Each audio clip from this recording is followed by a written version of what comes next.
Fala galera, aqui é Eduardo Valentim, sou especialista em banco de dados Oracle e no vídeo de hoje a gente vai falar sobre 5 parâmetros de banco de dados Oracle. Vamos comentar um pouquinho sobre eles, quando é que você pode utilizá-los, em que situação e quais cuidados você precisa ter. Os 5 parâmetros são AWR Snapshot Time Offset, Control File Record Keep Time, DB Security File, DDL Lock Timeout e Sec Case Sensitive Logon. Alguns deles eu acho até que dá para fazer um teste para você ver como é que funciona, mas no geral vamos apenas falar um pouquinho sobre eles, né? Quando é que você precisa utilizá-los, o que você deve fazer com eles. Vamos conhecer um pouquinho sobre eles?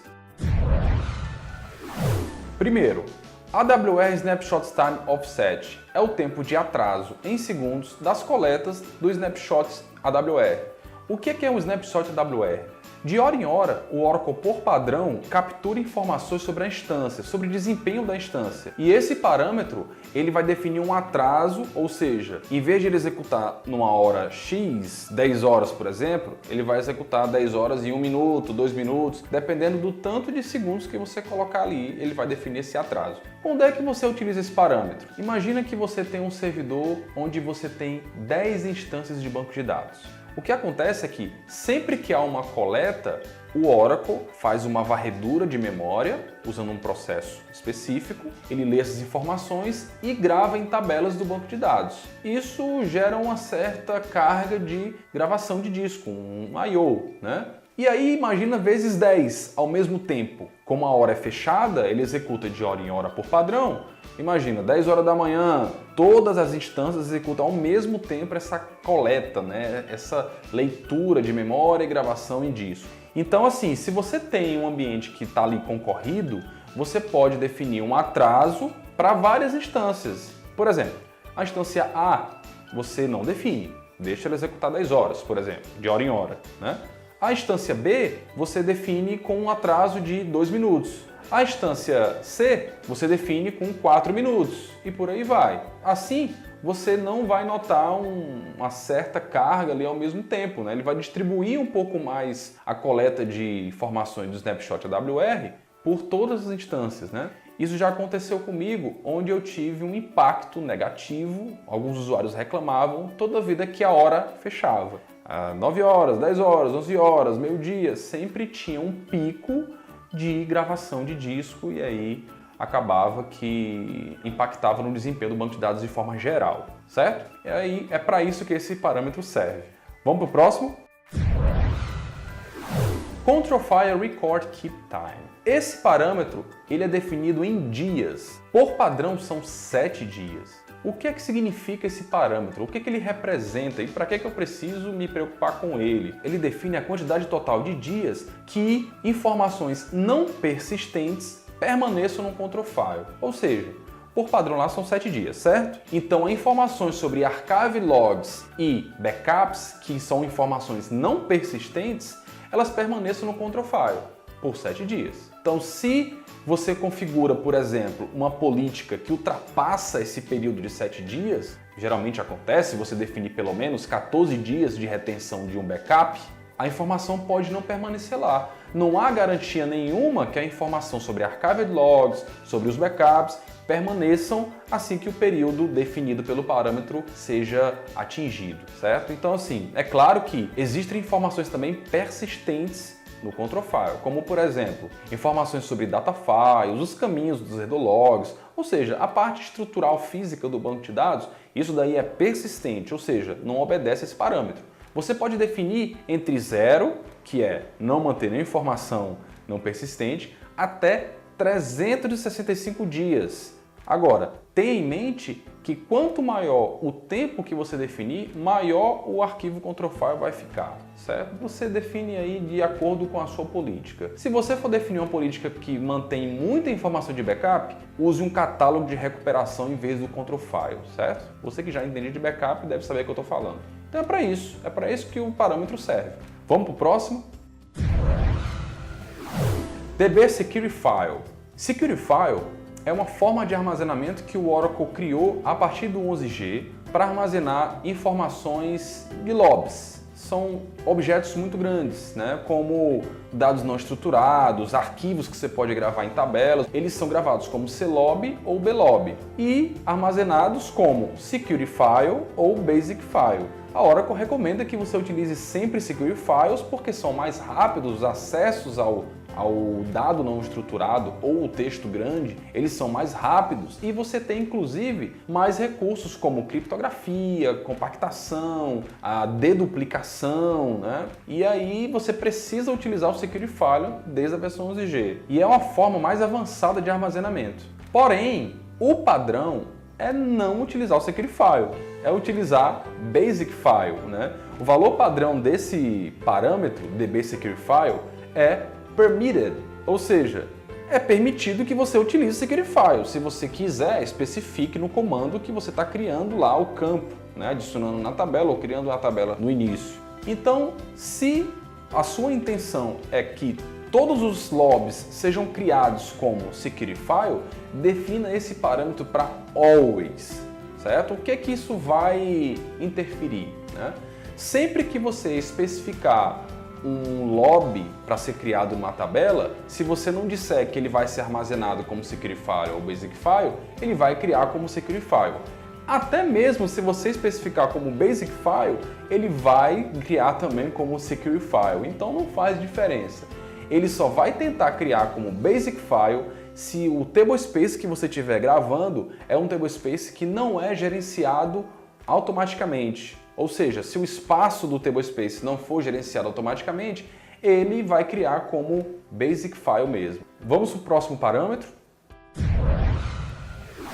DDL Lock Timeout. O DDL Lock Timeout é muito útil para a gente DBA, que trabalha administrando banco de dados, né, e precisa fazer uma manutenção ali urgente, onde precisa criar uma coluna, excluir uma coluna, trocar uma tabela, não sei. Alguma manutenção que precisa mudar a estrutura de uma tabela. Quando você vai precisar executar esse tipo de manutenção, em bancos de dados muito concorridos, é muito difícil. Porque como tem muita gente alterando a tabela e esse comando que você precisa executar, ele precisa de um bloqueio exclusivo na tabela inteira, ninguém pode estar usando naquele momento. Um erro é automaticamente mostrado para você quando você tenta fazer essa alteração numa tabela que está sendo utilizada naquele momento. Esse parâmetro DDL Lock Timeout ele é interessante porque você define a quantidade em segundos que um comando DDL de modificação, né, de estrutura, ele vai demorar até que um bloqueio seja obtido. Ou seja, em vez de você receber o erro na sua cara, aquele erro lá de Resource Busy, né, você entra na fila e aguarda o tempo determinado pelo parâmetro DDL Lock Timeout. Então, se você quiser alterar alguma coisa, você define o valor ou em nível de sessão ou nível de sistema, executa o comando que você quer. Se os 60 segundos não forem atingidos, você entra na fila e executa o seu comando. Se você não conseguiu o bloqueio dentro desse período de 60 segundos que você define no parâmetro, por exemplo, você vai receber o erro de recurso ocupado, ou Resource Busy. Então, ele é muito útil para a gente que precisa fazer uma manutenção emergencial no banco de dados e precisa executar um comando DDL. Eu acho que esse, inclusive, cabe um exemplozinho rapidinho aqui. Vamos fazer? Bom, pessoal, o teste aqui do parâmetro DDL Lock Timeout é bem simples, tá? O que eu vou fazer é criar duas sessões diferentes, onde uma vai estar alterando os dados da tabela e a outra vai estar alterando a estrutura da tabela. E vamos ver o que acontece. Aqui na minha tela 1, eu já tenho até uma tabela aqui, teste, pronto. Já tenho essa tabela aqui, inclusive está populada, certo?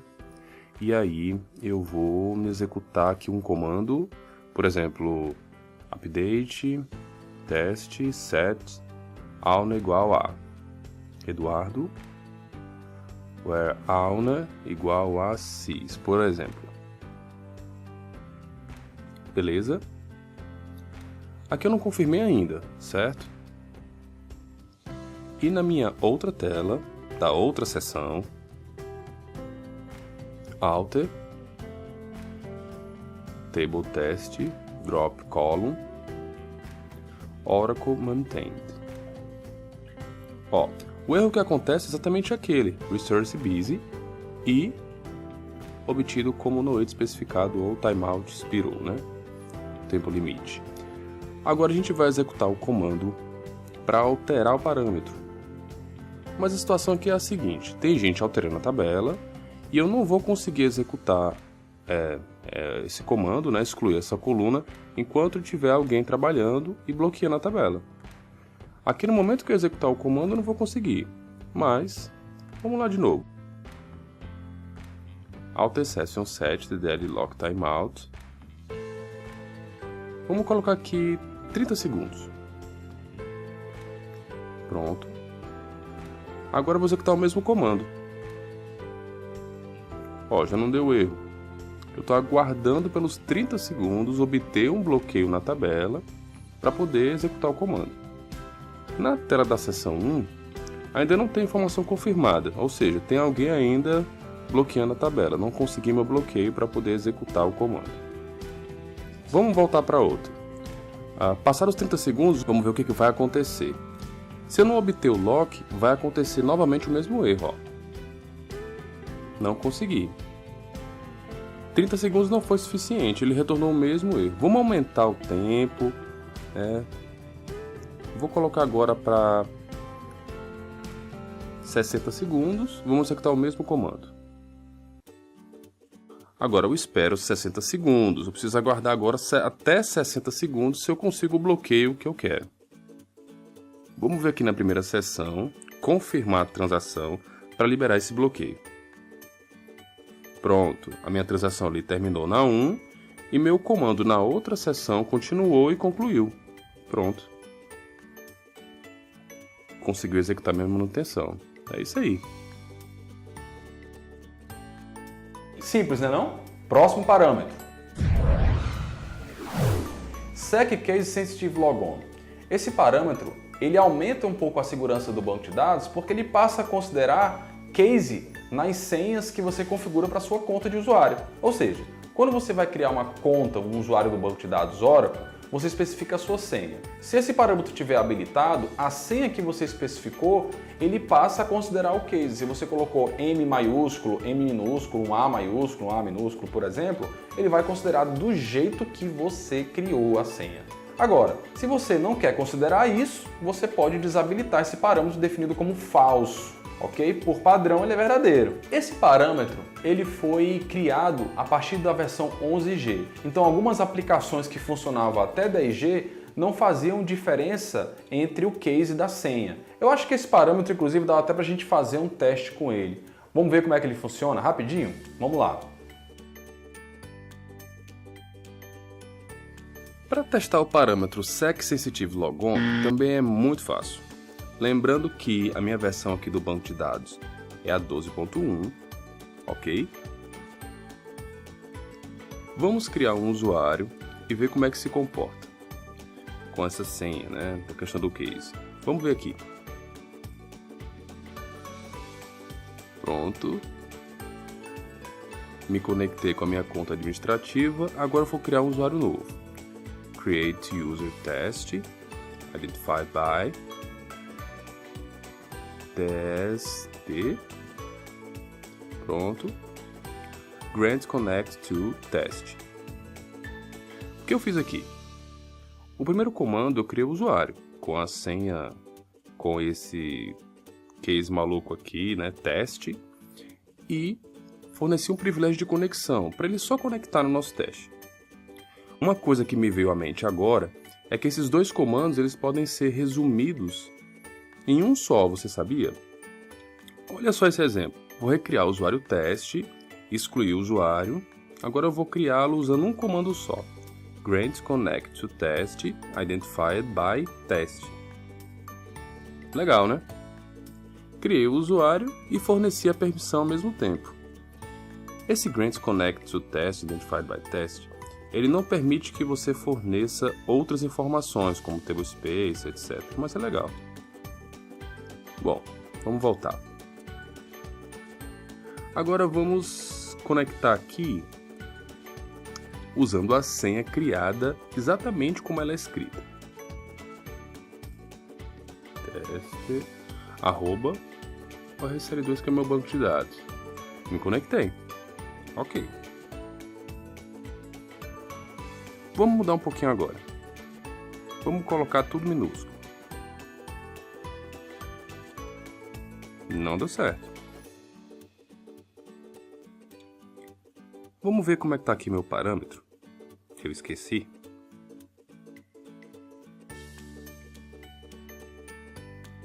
Ó, tá como true. Vamos alterar para false agora.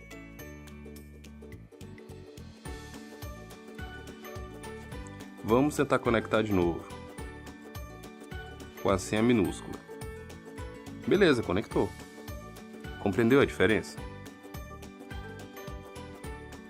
Vamos voltar para o valor original agora.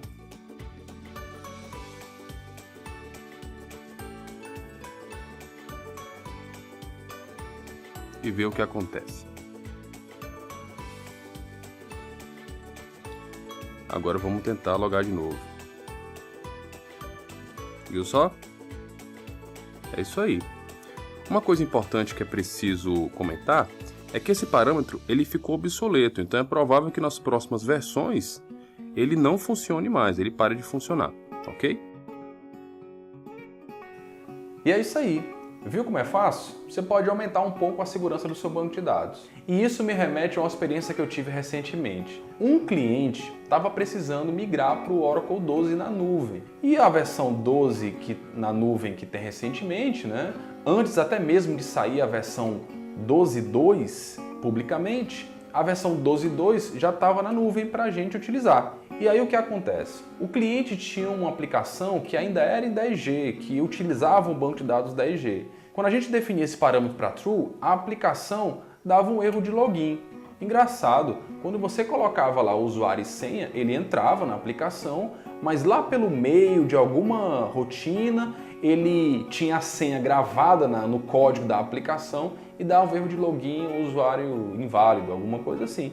E aí a gente, mas a senha que a gente colocou é a senha que era para estar lá, mas aí a gente, executando uma análise mais aprofundada, viu que era erro de senha em uma rotina específica. E aí o que a gente fez, né? A gente lembrou, existe esse parâmetro, SecCaseSensitiveLogon, que a gente desabilitando, ele passa a desconsiderar o case, só pode ser isso.